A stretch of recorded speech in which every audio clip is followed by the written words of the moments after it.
La défense européenne face à de grands enjeux depuis 4 ans maintenant, la guerre en Ukraine, des incertitudes évidemment dans l'Arctique, désormais le Groenland aussi face aux propos du président américain Donald Trump, alors que s'ouvre ce vendredi la 62e conférence de Munich sur la sécurité où ces enjeux vont notamment être abordés. On en parle avec la sénatrice socialiste Hélène Conway-Mouret. Bonjour, merci d'être avec nous. Vous êtes également vice-présidente de la Commission des Affaires étrangères, de la Défense et des Forces armées du Sénat. La question de la défense européenne et de l'industrie de défense est de plus en plus présente dans le débat public, y compris en France, avec des déclarations dernièrement du président Emmanuel Macron. Qu'est-ce qui bloque encore pour voir une industrie de défense européenne vraiment se mettre en route? Écoutez, en effet, il y a des blocages, mais il y a aussi des avancées. Alors on a souvent, l'impression quand on regarde un verre qu'il est à moitié vide, mais il est également à moitié plein et je préfère regarder ce qui est plein pour se dire qu'on peut le remplir complètement. Nous avons, on ne peut pas refaire ni notre géographie, ni notre histoire en Europe, avec des pays européens, qui, aujourd'hui se retrouvent sur un marché, unique intérieur qui a été conçu sur la compétitivité. Et donc, les industriels qui sont nés dans différents pays, et tous les pays européens n'ont pas une industrie de défense, beaucoup, de par leur histoire, eh bien, ont sous-traité leur défense aux États-Unis depuis leur indépendance. Je pense notamment aux pays sur le flanc est de l'Europe. Et donc, nous avons une industrie de défense qui est eh bien, nationale, en concurrence les uns contre les autres depuis toujours, et avec en effet le déclenchement de la guerre en Ukraine, une prise de conscience que eh bien, les Européens devaient mutualiser leurs forces pour venir en aide à ce pays attaqué par la Russie.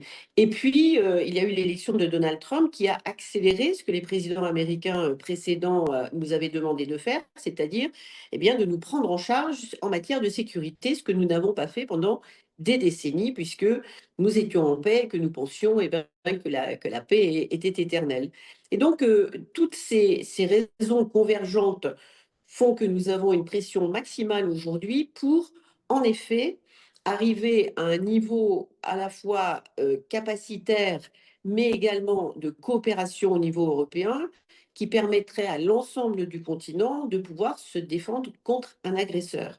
Alors, nous avons commencé à le faire quand les pays européens ont été, depuis 2015, avec les attentats de Paris, frappés sur leur sol par le terrorisme. L'Europe, à ce moment-là, s'est activée pour, en effet, des échanges d'informations, de renseignements et de coopération. Et puis, cette guerre en Ukraine a démontré, en effet, à la fois nos faiblesses, mais aussi nous force à aller dans le sens de ce que nous pouvons faire ensemble. Et c'est ce qui se passe aujourd'hui. Il y a certes des blocages parce que, comme je disais, on ne peut pas refaire l'histoire de groupes industriels qui ont toujours été en concurrence, qui ne se font pas confiance, qui n'ont pas envie de travailler les uns avec les autres pour des raisons différentes. Mais il y a des très très beaux projets qui ont abouti avec des équipements européens et des entreprises européennes. Alors, elles ne sont pas très nombreuses. Il y a MBDA, il y a Airbus, et puis des équipements comme l'A400M, par exemple, qui est un avion, je crois, inégalé dans ce qu'il est capable de faire dans le monde. Oui, vous parlez du bon côté et des avancées, notamment. C'est vrai que l'on peut parler du programme SAFE, du programme Rearm Europe. Ça va dans le bon sens, ces déclarations. Tout de même, il y a une intention qui est là, mais il faut que ça suive derrière, évidemment, dans chaque pays de l'Union européenne, notamment. Oui, mais alors, ce que vous mentionnez, ce sont des outils, des instruments, alors financiers ou normatifs, qui sont incitatifs à la fois pour les industriels, mais pour les pays, en effet, de coopérer. Et ce qui se passe aujourd'hui, c'est que nous avons pris conscience que individuellement, nous ne sommes pas en capacité de répondre à une attaque, notamment la menace principale est russe pour le continent européen aujourd'hui, et que nous avons besoin de coopérer parce que les investissements qui sont demandés notamment pour se protéger en matière de cyber, parce que si nous ne sommes pas attaqués, nous, physiquement, sur le territoire européen en tant que tel, nous le sommes par une guerre hybride, c'est-à-dire des sabotages, de la désinformation, des campagnes de désinformation, des attaques cyber régulières, pour ne pas dire quotidiennes. Et donc, nous avons aujourd'hui des investissements colossaux à mettre en place et nous avons réalisé que individuellement, eh bien, nous n'y arriverions pas. Donc, il y a cette volonté, en effet, au niveau de l'Union européenne, d'être en capacité d'avoir cette force financière qui a permis, avec le programme SAFE, de proposer 150 milliards dans un premier temps, mais pour monter jusqu'à 800 milliards, et aider les pays à investir. Alors, c'est dans l'innovation, c'est pour soutenir ces industries, notamment les startups et les PME, et puis également soutenir des projets que nous pouvons faire en commun.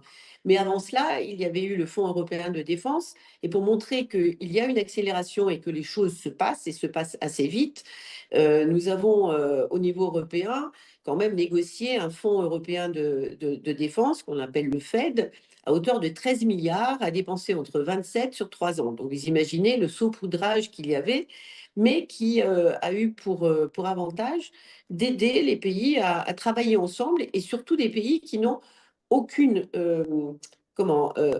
aucune capacité, ou qui n'ont même pas de commandement de défense au niveau national, puisque c'est simplement l'OTAN qui permet pour eux d'avoir une stratégie militaire. Elle est totalement otanienne.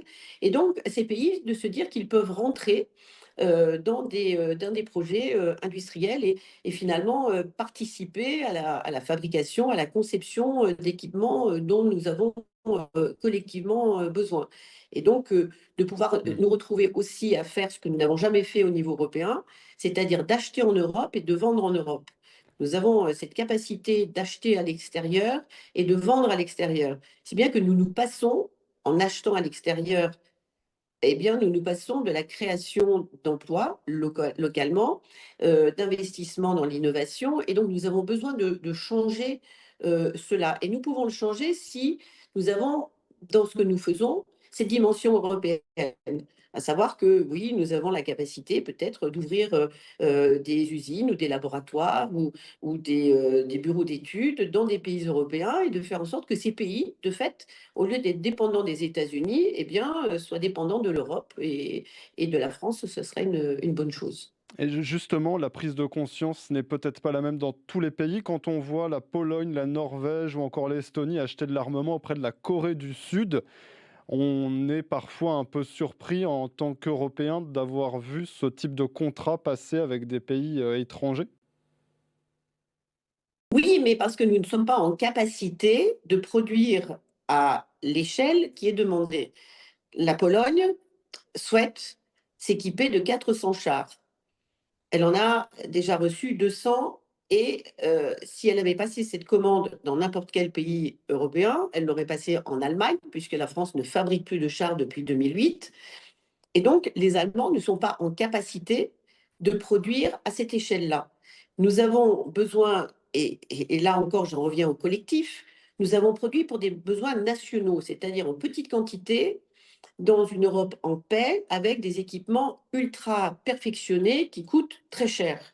Nous avons besoin de changer d'échelle. Et avec l'achat polonais auquel vous faites référence, eh bien là, nous avons la prise de conscience aussi que, au-delà de ces missiles et de ces équipements ultra perfectionnés que nous avons pu produire en petite quantité, nous avons besoin de produire en masse, de moins bonne qualité.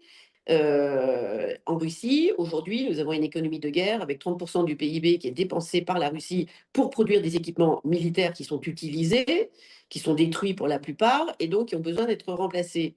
Mais en France, comme dans le reste de l'Europe, on n'a pas produit en masse parce que nous ne sommes pas en guerre. Et si nous avions produit en masse, qu'aurions-nous fait de tous ces équipements, à moins de les exporter, de les vendre à l'extérieur? Et au final, est-ce que l'Union européenne, les pays européens n'ont pas pris un peu la dimension des enjeux de la guerre en Ukraine un peu trop tard et ces enjeux donc de nécessité de se réarmer et de rebâtir une véritable industrie de défense? On est 4 ans après le début de la guerre et c'est seulement là depuis quelques mois maintenant qu'il y a vraiment quelque chose qui se passe au niveau de la défense. Oui, mais c'est un concours de circonstances. Je pense qu'il y a eu revenons en arrière. Le début de la guerre en Ukraine, je crois que les Européens, quelque part, c'est inavouable aujourd'hui, mais pensaient que l'Ukraine ne résisterait pas. Elle l'a fait. Et 4 ans plus tard, elle continue à résister. Et l'aide que l'Europe a apportée à l'Ukraine, en partant du principe que l'Ukraine était attaquée, mais c'était en fait l'Europe qui était attaquée aussi potentiellement, qu'il est par la guerre hybride que la Russie a décidé d'engager contre l'ensemble des pays européens depuis quelques années, par le biais du cyber, par la désinformation, par des sabotages sur nos territoires et que finalement, en soutenant l'Ukraine et en faisant que l'Ukraine ne perde pas, cela était la meilleure dissuasion pour que la Russie ne soit pas tentée eh bien, d'attaquer d'autres pays européens. Donc, nous avons eu cette montée en puissance et puis une accélération avec l'élection de Donald Trump qui a très clairement dit que l'Europe n'était pas forcément un allié, qu'il ne croyait plus en l'OTAN, avec une critique d'ailleurs dans la stratégie nationale, le document qui a été publié très récemment, une critique exacerbée des Européens. Et donc les Européens qui avaient tout misé pour certains pays, qui n'est pas le cas de la France, mais pour la plupart de nos partenaires, sur une protection américaine, aujourd'hui en doutent. Et donc, s'il doute de cela, ça veut dire qu'en effet, il faut se réarmer. Mais il faut aussi se dire que se réarmer, c'est pas simplement produire des équipements militaires, c'est aussi sur le plan de l'économie, c'est un facteur de croissance parce que c'est un facteur d'emploi local, mais c'est surtout, et là c'est un aspect dont on ne parle pas suffisamment, la dualité à la fois de l'innovation, mais de ce que nous produisons dans le civil. C'est-à-dire que c'est un facteur d'innovation technique. Et aujourd'hui, si les États-Unis ont cette avance considérable en matière technologique, c'est bien parce qu'ils ont investi massivement dans leur défense pendant des décennies et le civil en a profité. Donc, réarmer l'Europe, c'est réarmer l'économie européenne pour que ça soit une puissance sur la base de 500 millions d'habitants et il faut aller au-delà des 27. L'Europe, ce n'est pas simplement l'Union européenne, ce n'est pas ceux qui appartiennent à l'OTAN ou pas, les pays neutres ou pas. Vous voyez, nous avons des statuts qui sont complètement différents les uns des autres, mais c'est un bloc européen avec une force financière, normative, qui est impressionnante si nous sommes en capacité d'arrêter d'être en concurrence les uns contre les autres, de nous faire confiance et de penser collectif au lieu d'avoir un réflexe national qui est tout à fait naturel pour l'instant, mais dont il va falloir quand même nous débarrasser si nous voulons avancer ensemble. Donc, je crois qu'il y a cette accélération.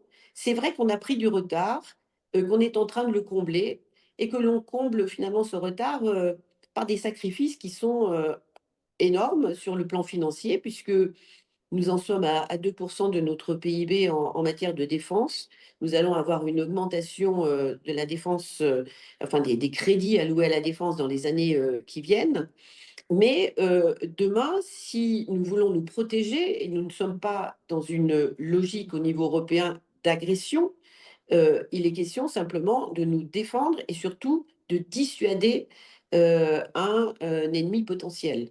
Merci beaucoup, Hélène Conway-Mouret, d'avoir été avec nous pour aborder donc la nécessité de rebâtir cette industrie européenne de défense qui se fait, on l'a compris, progressivement. Merci d'avoir été avec nous. Je rappelle que vous êtes sénatrice socialiste et vice-présidente de la Commission des affaires étrangères, de la défense et des forces armées, auteur également de ce rapport sur la base industrielle et technologique de défense européenne. Merci d'avoir été avec nous. L'information continue sur BFM2.